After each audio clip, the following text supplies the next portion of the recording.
What is digital? Does it come from the word digit? Yes! It basically uses binary numbers such as 101010. The 0 and 1s of digital data mean more than just on and off. They mean perfect copying. When a music, info, voice, video are turned into binary digital form, it can be manipulated and sent into high speed. What is cinema? Cinema or motion picture is the art of visual medium that tells stories and exposes reality. Created in the 19th century, cinema world's most recent art form.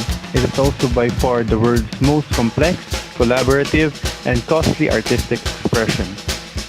Cinema is a language, and within it are the specific vocabularies and sublanguages of the lens, composition, visual design, lighting, image control, continuity, movement, and point of view. Learning these languages and vocabularies is a never-ending and fascinating lifelong study. As with any language, you can use it to compose clear and informative prose or to create visual poetry.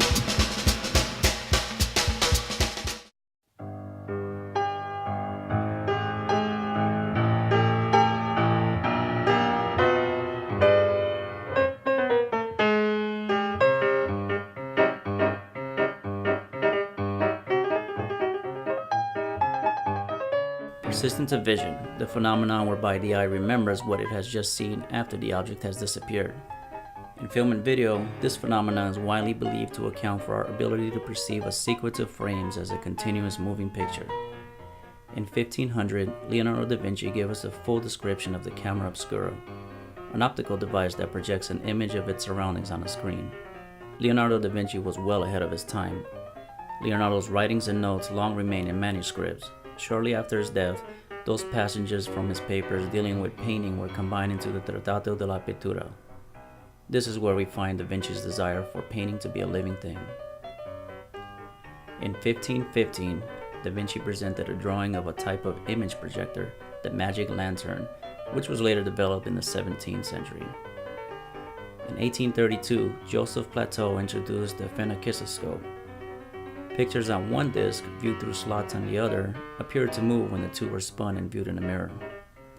The zoetrope was introduced by William George Horner. The zoetrope used the same principle as Plateau's phenakistoscope, but instead of discs, the pictures and slots are combined in a rotating drum. In 1877, Emile Renaud introduces the latest findings on optical reproduction of movement, the praxinoscope. Similar to the zoetrope, the illusion of movement produced by the praxinoscope was viewed on mirrors in the center of the drum rather than through the slot on the outside. In 1872, Leland Stanford, the governor of California, insisted that a horse in full stride takes all 4 feet off the ground. Stanford hired Edward Muybridge, a San Francisco photographer, to prove his point and settled a $25,000 bet. After many unsuccessful experiments, Muybridge mounted a line of cameras alongside the racetrack and tripped the shutters with electromagnets as a horse and rider galloped down the racetrack and over a short hurdle. The pictures proved that a horse does indeed take all 4 hooves off the ground while galloping. Muybridge developed a projector to present his findings. He adapted Horner's zoetrope to produce his zoo praxinoscope. In East Orange, New Jersey, Thomas Edison was pridefully working on perfecting his favorite of all his inventions, the phonograph. Edison assigned William Dixon to the project of developing a machine that could visually accompany his phonograph. For over 2 years, not much resulted. They finally designed a machine, the mutoscope, that they thought might work, but what were the pictures to be on? In 1888, George Eastman devised a flexible film base covered with photographic emulsion. This was exactly what Edison and Dixon were looking for. The result? The kinetoscope. The kinetoscope is a continuous loop of film that passed over a series of rollers and in front of a lens. But it had a flaw. It allowed only one person at a time to watch the moving images being put on display. Thomas Armand found that what the camera did to hold the film stationary while the images were being photographed could be repeated in a projection mechanism itself. In 1885 in Atlanta, Georgia, Armand made a vital connection. He demonstrated a projector that worked. The Lumiere family is the biggest manufacturer of photographic plates in Europe. A local kinetoscope exhibitor asked brothers Louis and Auguste Lumiere to make films which are cheaper than the ones sold by Edison. Louis and Auguste designed the cinematograph, a camera which serves as both a recording device and a projecting device. The cinematograph uses flexible film cut into 35mm wide strips and used an intermittent mechanism modeled on the sewing machine.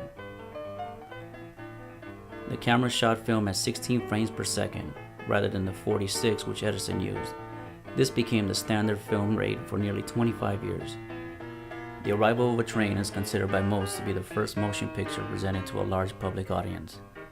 This cinematic experiment demonstrated the Lumiere's new invention, the cinematograph, which captured a train arriving at a passenger station. The audience were startled and started to panic as the train moved towards them. So who invented film? While film itself was invented by George Eastman, the motion picture was an invention of many inventors. It was all just a matter of putting the pieces together.